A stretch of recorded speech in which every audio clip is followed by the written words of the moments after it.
Ayan po si I Do Love You. Kanya pong kariton ay sariling gawa. Ang gulong, yung kanyang pinakarayos at rim ay kahoy. Tapos ang kanyang pinakahawakan ay kawayan lahat. Tingnan po natin ating lapitan. Ayan po si I Do Love You. Pupunta niya kita titingnan natin ang kanyang sariling gawang pangkarga ng kanyang mga gamit. Ito po. Ang gulong niya yan ang kanyang rayos sa rim ay kahoy gawa sa kawayan. Pakita mo yung mukha ko. Ayan po siya Papakita ko rin yung mukha niya. Gwapong-gwapo po ang dating. Para pong bikers yung forma. Ay, bakit niya pa? Ayos. Paganda ang lalaki. Wala pa, hindi pa na Ay, hindi pa pala papakita ko pa. Kaya ko nakakita mo yung mukha ko Hindi pa, papakita ko sa iyo mamaya. Ikutan ko lang ito yung service. Nakakaya siya na Yari po sa kawayan. Sino mo? Kung mayroon po mag-sponsor dyan ng kanyang service. Nakakatakot yan. Ayan siya. Wala pong bearing yan. Gawa sa kahoy. Taling nylon lang. Hapon yan. Amerika. Ayan. Tapos meron pa akong extra isa Kargaan ng mga gamit.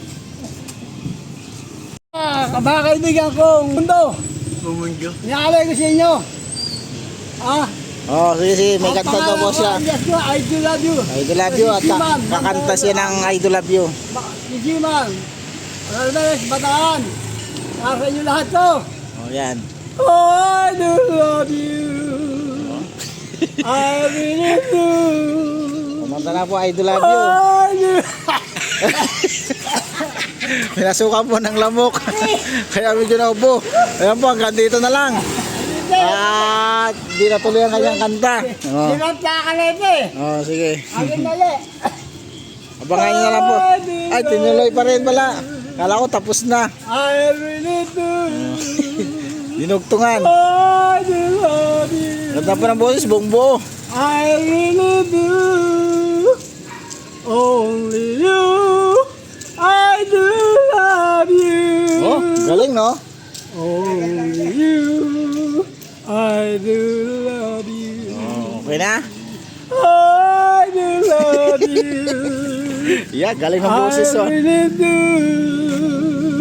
I do love you. I really do. Only you. I do love you. Wala ka, ikaw nga, kanta ka nga. Boy. I do love you. Palakpakan natin! Ang dami mo mapalakpak, isang tao lang. Ayos. Ayos na. May hamon yata. Hamon ka. Hindi daw. Sige, nandito na lang. Ayun na po si Tatay I Do Love You. Alis na.